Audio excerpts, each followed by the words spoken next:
I think of your subconscious mind as your reality printer. It literally is like a 3D printer that's constantly printing your reality based off of what you believe. The challenge is that most people have no idea what they actually believe.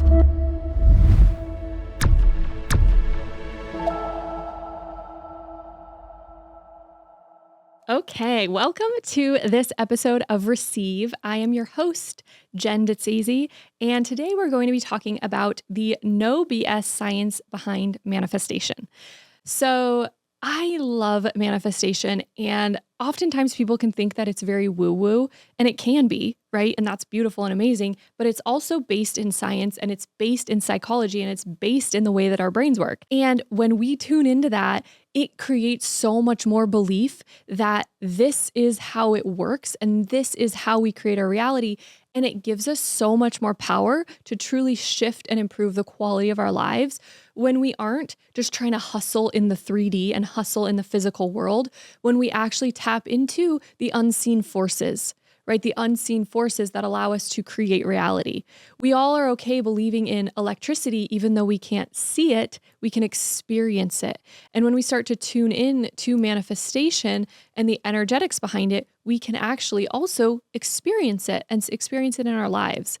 So I want to give you kind of the science behind it. And there's really two schools of thought I think about when I think about the science behind manifestation. I think about the psychology. So today, what I'm going to focus more on, so that way I can go a little deeper, is the psychology and the subconscious science behind it.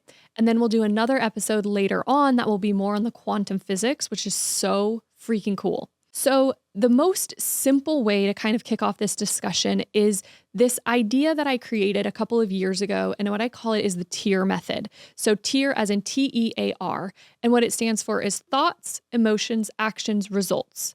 And that's the simplest way that we can think of at the most high level how we manifest our reality, right? Our thoughts create our emotions, which create our actions, which create our results, which are our manifestations and our reality. The thing that most of the time we don't realize is that a lot of our thoughts are not conscious. We're not aware of them, right? They're operating and going on in the background in our subconscious mind. When we can start tapping into those thoughts and start shifting them, we shift this entire cascade, because our thoughts are going to create our emotions, and our emotions are that fuel that's going to drive our action.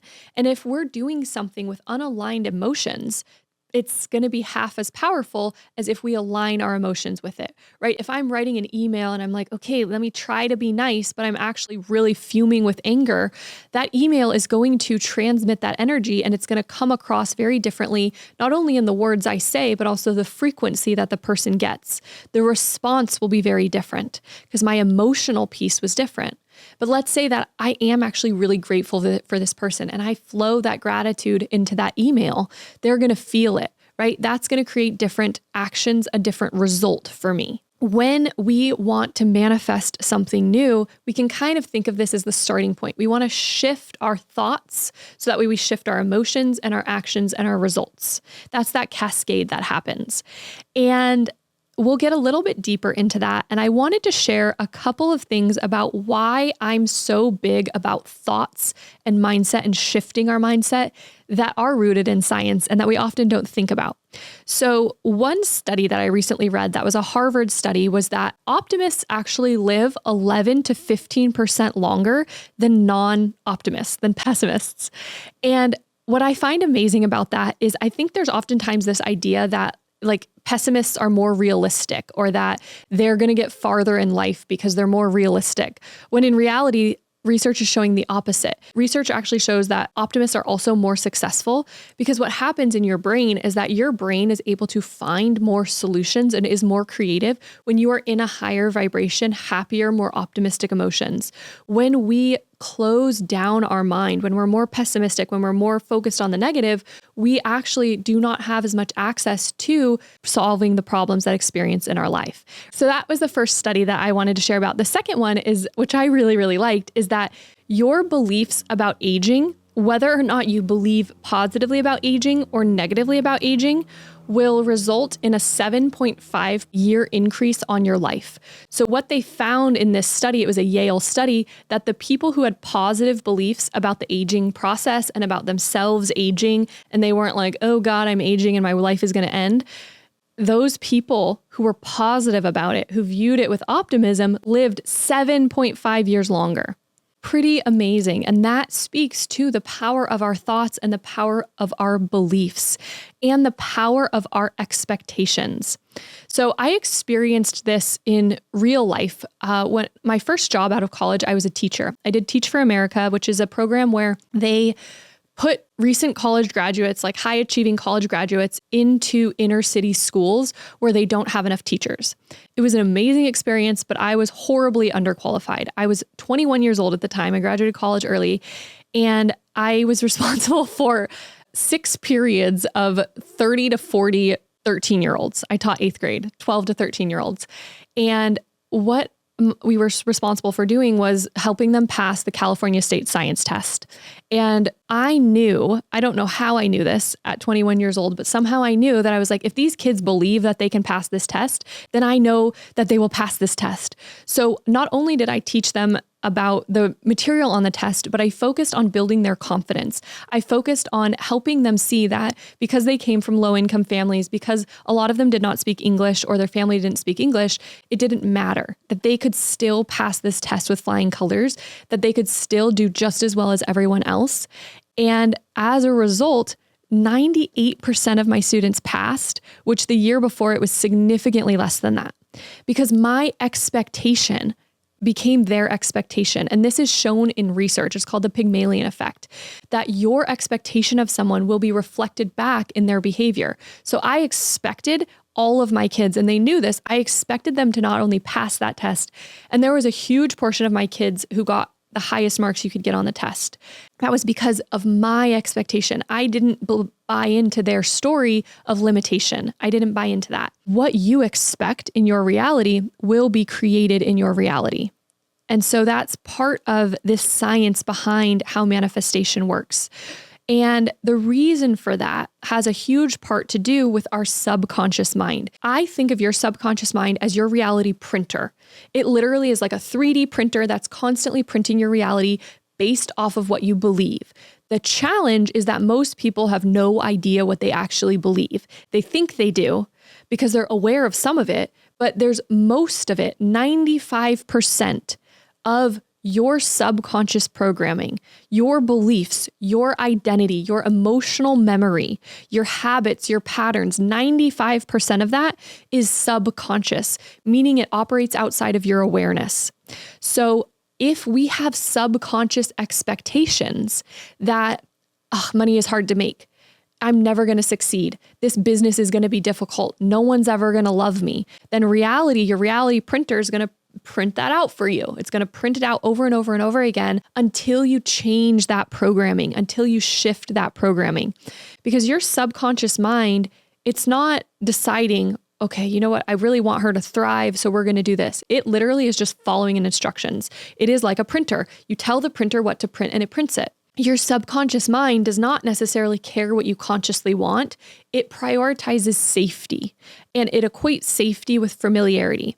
So if it believes that you having a loving relationship is unsafe because of your ex who cheated on you, it's not going to make that easy for you to recreate, right? It's going to create behaviors like self-sabotage, like never wanting to go on dates, like finding it really difficult to connect with anyone, right? Not being interested. There's many, many, many ways that our minds will create these behaviors to protect us, right? Because it's just automatically doing it. It's automatically printing what's believed on that deeper level. If love doesn't feel safe, we'll avoid it. If visibility in your business doesn't feel safe, you'll hide, right? You might create content that on an unconscious level, is not going to do that great. It's not your soul speaking. It's watered down content. You may be very inconsistent with creating content. If wealth feels unsafe, you will continue to find ways to stay in scarcity. You might attract money, but then you'll burn it, right? You'll spend it all on this, that, and the other. Understanding that our subconscious mind is the one that is really printing and creating what we experience, and learning to work with it is going to be essential for shifting and changing what we manifest into our reality. Because a big part of our brain is called the reticular activating system. And I think of this as really the gateway to your reality. It's the RAS. And what happens is your mind is constantly taking in tons and tons and tons of information, billions of pieces of information every single second. What your reticular activating system does is it takes all that information, it deletes, distorts, and generalizes to make that information fit with the beliefs that your mind already has. All of that programming that you grabbed onto and that got stuck and imprinted into your mind at a young age, from 0 to 7, that is what your reticular activating system is going to filter reality by. So if you do not shift and change what those filters are in your reality, and in your mind, your reality is going to feel very difficult to change. You're going to feel stuck. You're going to feel like, man, I know I want to create change, but I honestly don't know how. It's going to feel like walking through mud. I had a client describe it as, she's like, I feel like there's a rubber band around my waist and I'll make progress and then I'll pull me back, and I'll make progress and I'll pull me back. And that's the experience that happens when our subconscious is not aligned with our conscious mind. And so we need to use not traditional tools like therapy. Therapy is a conscious mind approach. We need to use tools that get at that deeper level, right? And that's what I do in my programs. If you're interested in having help with shifting and changing that deeper level of your mind, which honestly is the greatest gift you can ever give to yourself, you can send me the word curious on Instagram and I'll send you some information about that. The reticular activating system is not trying to sabotage us. It exists because we would literally go insane if we are aware of every single thing that was always happening, right? So what we want to do is just shift and change that programming. So that way, what our mind will go from is filtering our reality based on these old programmed beliefs to filtering our reality based on what actually matters to us, based on our goals, based on our new identity, what we believe about ourselves. One of the things that I want you to think about is that the typical manifestation tools that we think about, so we think about like visualization, affirmations, scripting, those are tools that are designed because they're trying to get your reticular activating system to recalibrate to your desired reality. When you repeatedly visualize something with emotion, it's informing your subconscious mind that that's important. And so every time you visualize, it's kind of shifting that. The thing that I have found in my work is that there can be a ton of resistance and it can take a really long time for those tools on their own to work.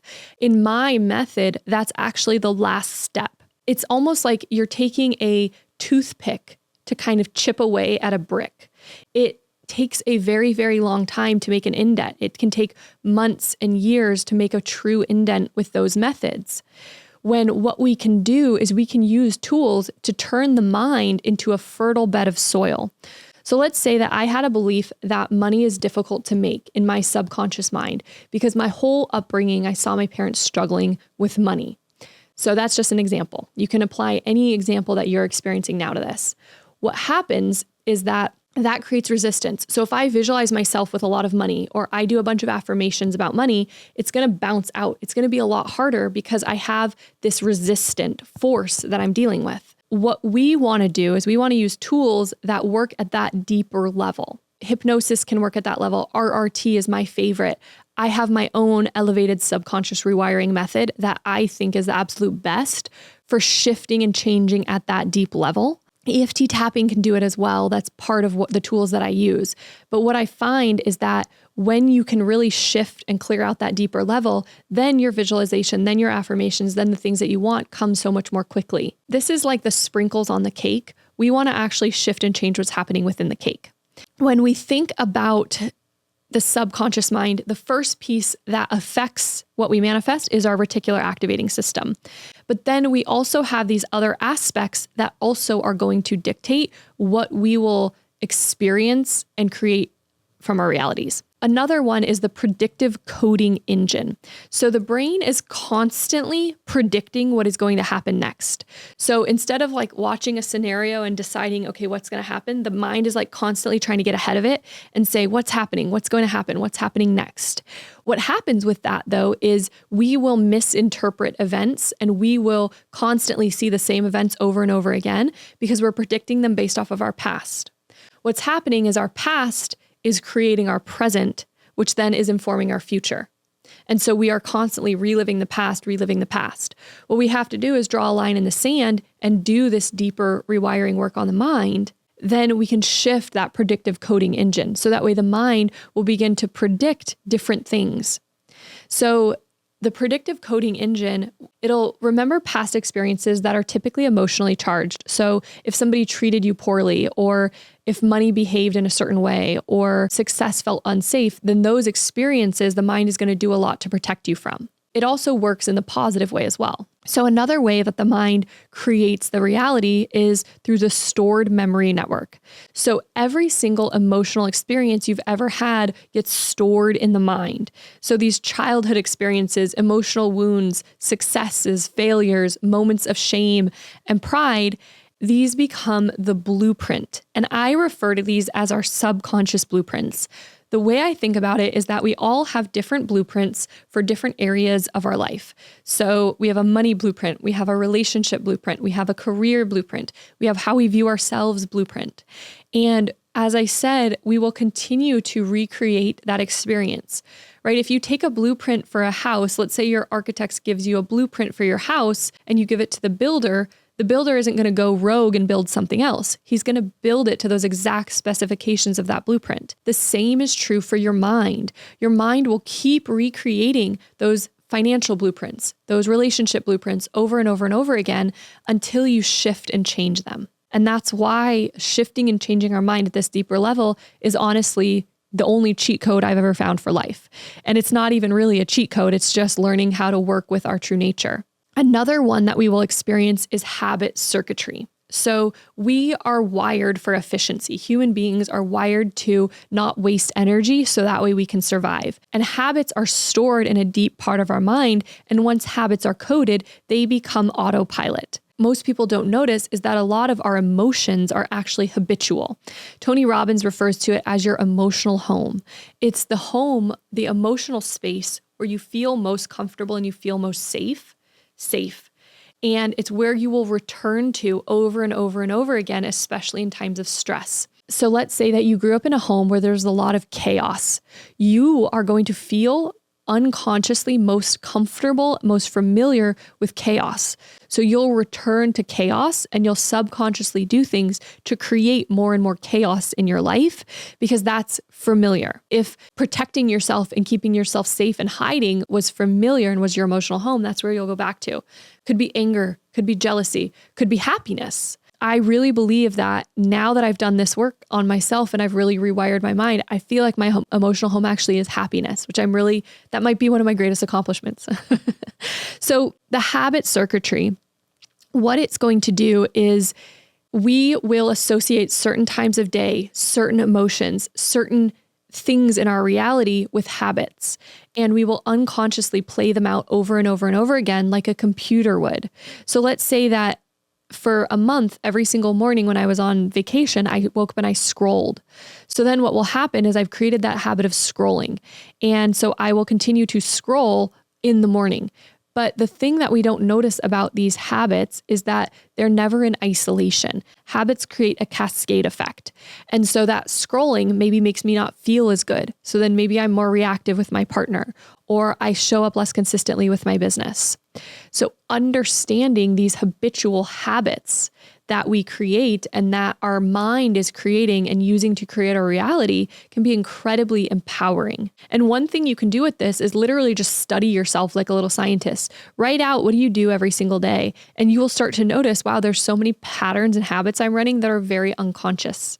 Because a lot of what we do is simply programming, and we want to become the creator of our reality and stop creating based off of programming. When we think about manifesting the reality that we want, I really think about it in very, very simple terms. I think about it of I need to get my subconscious mind on board with what I want.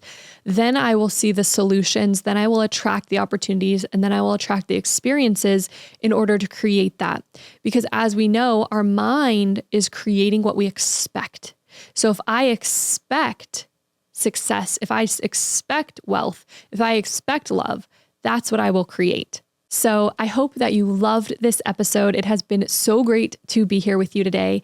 And I would love to have you join me inside Match for Miracles. It's my free audio series that I just created, where it's an 8-part audio series diving even deeper into the science of the subconscious mind, how to create shifts in the subconscious mind, how the subconscious mind can be limiting you, and how to get it on board to manifest the things that you want. So this was kind of a taster, a tease of that. If you want to go a little deeper into it and really learn some powerful tools, some powerful shifts in your mind, then send me the message on Instagram with the word match, or click in the show notes and you can get yourself signed up for that. All right, bye.